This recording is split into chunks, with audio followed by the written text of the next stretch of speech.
ภาพวินาทีศพของเฒ่าพรประเสริฐปุงปานีเหยื่อเหตุการณ์ไฟไหม้ที่โรงเบียร์ลาดพร้าวกับถึงบ้านเกิดทำกลางความเสียใจของครอบครัว Time to share สัมผัสการเดินทางแบบใหม่ไปกับmigula.com สวัสดีท่านผู้ชมกลับมาพบกับรายการทำทูแสสารพัดข่าวที่เราอยากจะนำเสนอในวันนี้ก็คือเกี่ยวข้องกับเหตุการณ์ที่เกิดความเสียหายจากเหตุการณ์ไฟไหม้ที่โรงเบียร์ลาดพร้าวก็คือมีคนลาวเสียชีวิตซึ่งในปัจจุบันศพของเฒ่าพรประเสริฐปุงปานีซึ่งว่าเป็นเหยื่อของเหตุการณ์ไฟไหม้ที่โรงเบียร์ลาดพร้าวกับถึงบ้านเกิดทำกลางความเสียใจของครอบครัวซึ่งทุกคนได้ปล่อยโฮเดี๋ยวไปเบิ่งภาพนํกัน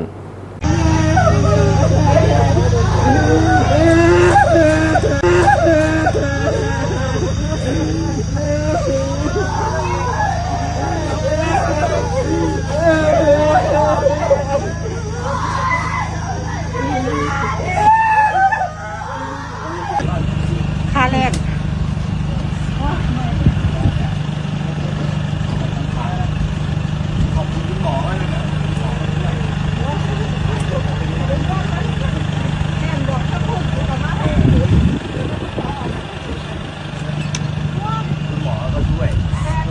นี่เรามารับศพเดี๋ยวเพิ่งร้องครับ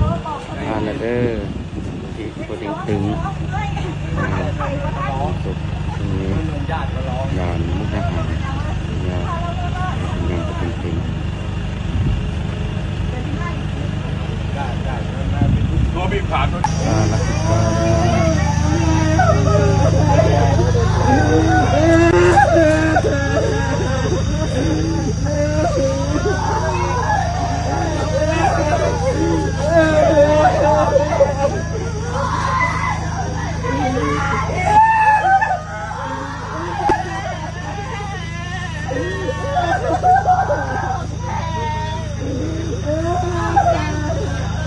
หามสิกลงเลยหามผู้ที่แห้งมาหามซอยคนเนี่ยเสียงเข้ามาเอาลงยาก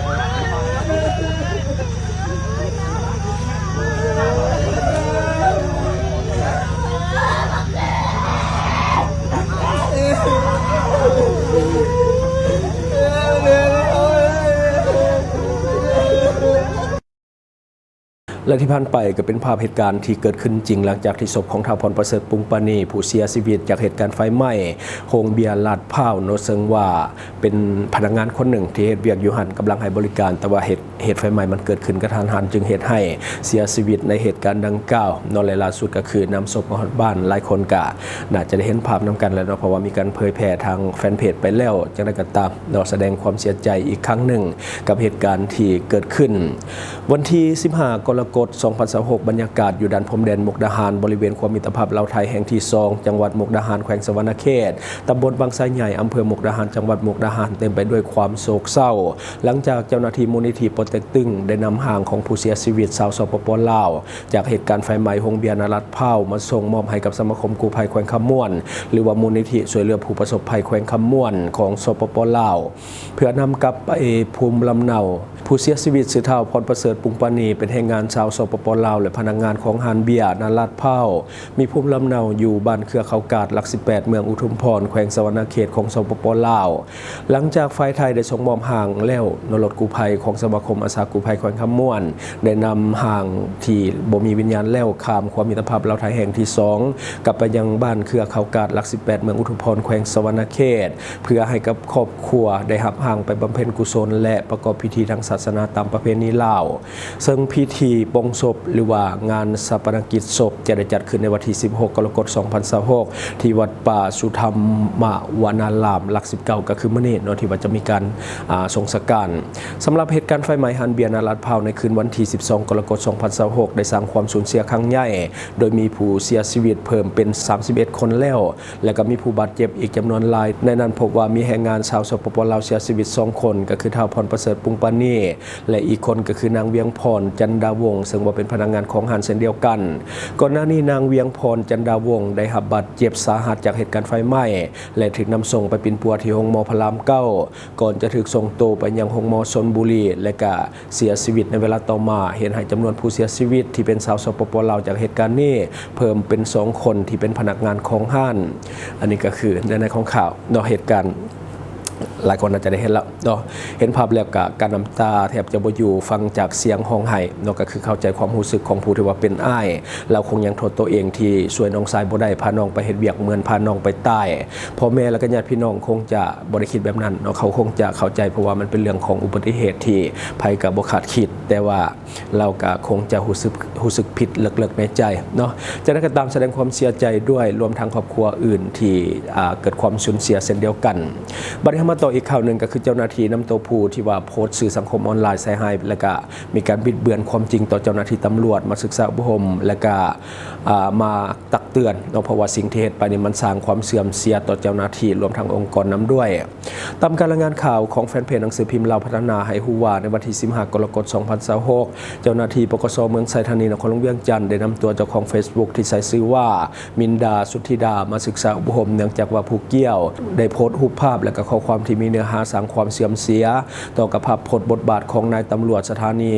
1191ดอนติ้วกองบัญชาการปกสเมืองไซธานีนครหลวงเวียงจันทร์ในขณะที่ปฏิบัติหน้าที่วิสาสะเพาะปกปักรักษาความเป็นระเบียบเรียบร้อยของสังคมและปกป้องทรัพย์สินของประชาชนผ่านสื่อสังคมออนไลน์เหตุการณ์ที่เกิดขึ้นแม้นเกิดในเวลา 2:17 นาทีของวันที่25มิถุนายน2026เจ้าหน้าที่ตำรวจสถานี1191ดอนติ้วก็คือได้เคลื่อนไหวเวียกงานวิสาสะเพาะกวดการลาดตระเวนตามเส้นทาง13ใต้หาเส้นทางเลขที่10เขตบ้านอุดมผลได้เห็นห้านค้าหลังหนึ่งที่ว่าอัดประตูม้วนลงบ่อแจบแล้วก็มีรถจักรรถใหญ่จอดอยู่บริเวณนั้นหลายคันทางเจ้าหน้าที่ตำรวจ1191จึงได้แสดงตัวเข้ากวดกาความเป็นระเบียบเรียบร้อยอยู่สถานที่ดังกล่าวแต่บ่มีเหตุการณ์ผิดปกติและได้ถอนกำลังไปกวดการลาดตระเวนอยู่จุดอื่นตามหลักวิชาการสะเพาะมาฮอดเวลาประมาณ 9 โมงของตอนเช้าวันเดียวกันก็คือวันที่25มิถุนายน2026ได้มีผู้ใช้ Facebook ส่วนตัวชื่อมินดาสุทธิดาโพสต์คลิปพร้อมกับใส่หัวข้อว่าเวลา 2:17 นาทีไอ้ตำรวจมากวดยังนอมองนี่บ่หลับบ่นอนบ่อยากฮู้เหตุผลว่าเรามากวดยังเห็นกองแล้วนี้ตำรวจแท้หรือตำรวจปลอมขออยากฮู้จุดประสงค์เรามายังมองนี่ตำรวจแต่งอันนี้คือข้อความที่ได้โพสต์ไปเนาะภายหลังที่ถูกโพสต์ลงในสื่อสังคมออนไลน์ได้สร้างกระแสวิพากษ์วิจารณ์จากสังคมไปในทางที่บ่ดีสร้างความเสื่อมเสียต่อภาพพจน์บทบาทของกำลังป้องกันความสงบก็คือเจ้าหน้าที่ตำรวจดังกล่าวเห็นว่าการกระทำของนางมินดาสุทธิดาแมนมีความผิดต่อกับประมวลกฎหมายอาญาปี 2017 ในมาตรา 168 ในสถานการสร้างความเสื่อมเสียผ่านสื่อสังคมออนไลน์ต่อกับเหตุการณ์ครั้งนี้นางมินดาสุทธิดาได้แสดงความรู้สึกเสียใจสำนึกผิดต่อกับการกระทำของตนเองที่ผู้เฒ่าบ่ถึงการบ่ได้ตึกตองถึงผลกระทบที่จะตามมาและก็บ่ได้เจตนาที่จะโพสต์ทำให้ชื่อเสียงบทบาทของเจ้าหน้าที่เหตุให้การจัดตั้งบุคคลหรือว่าคนอื่นๆได้รับความเสียหายจากการกระทำของข้าพเจ้าในครั้งนี้และขอให้เป็นบทเรียนให้กับทุกคน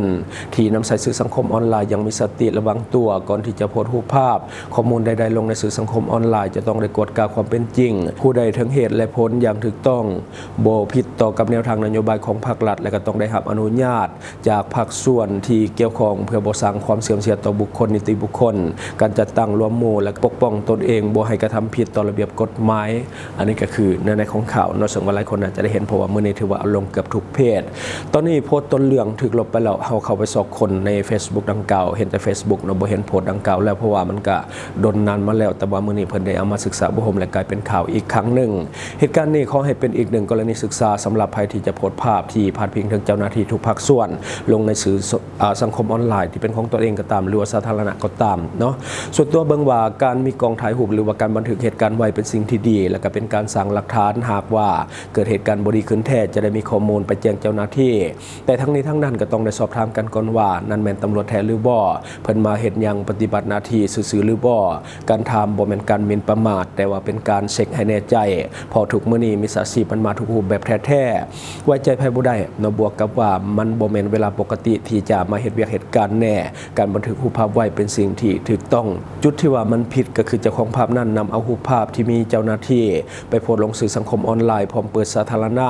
โดยบ่ได้รับอนุญาตจากคนในภาพและก็เนื้อในโพสต์ซอฟต์แวร์ไปทางลบหลายกว่าจึงเป็นเหตุให้คนในสังคมเข้ามาวิพากษ์วิจารณ์การเฮ็ดเวียกของเจ้าหน้าที่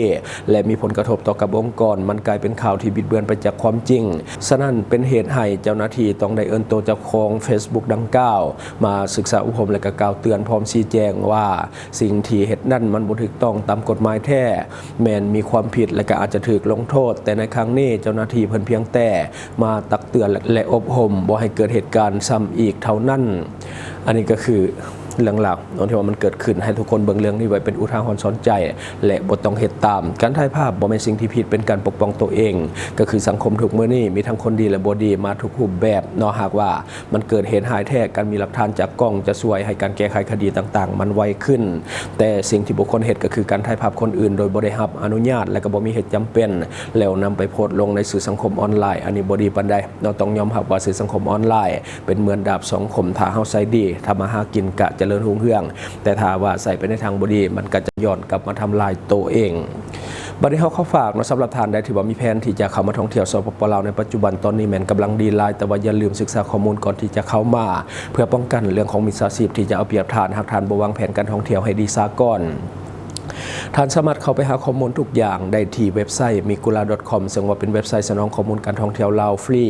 ข้อมูลที่ท่านจะได้ก็มีข้อมูลสถานที่ท่องเที่ยวใหม่ๆในลาวข้อมูลร้านอาหารต่างๆข้อมูลสถานที่บ้านพักโรงแรมข้อมูลการเช่ารถหรือว่ารถพาเที่ยวข้อมูลเรื่องของพนักงานนำเที่ยวหรือว่าบริษัทท่องเที่ยวสำหรับการลงทะเบียนจะมี3รูปแบบการลงทะเบียนโดยเบอร์โทรศัพท์ของท่านการลงทะเบียนโดยอีเมลการลงทะเบียนโดย Facebook สมัครง่ายขั้นตอนบ่ยุ่งยากมีความปลอดภัยสูงแถมบริการฟรี 100% ที่ migula.comท่านที่ยังสมัครบ่เป็นกดลิงก์เข้าเบิ่งอยู่ในคอมเมนต์ของเราได้เลย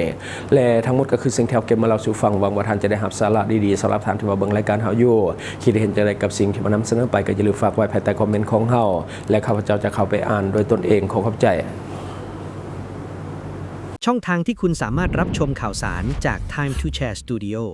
Fanpage Time to Share Laos YouTube Time to Share TikTok Time to Share Laos Facebook สิงห์ดาราสายลินอยู่เมืองลาวใช้แต่เงินกีบลาวและส่งเสริมผลิตภัณฑ์ภายในเพื่อลดพรการนำเข้าสินค้าและแก้ปัญหาเงินตา Subscribe for more video.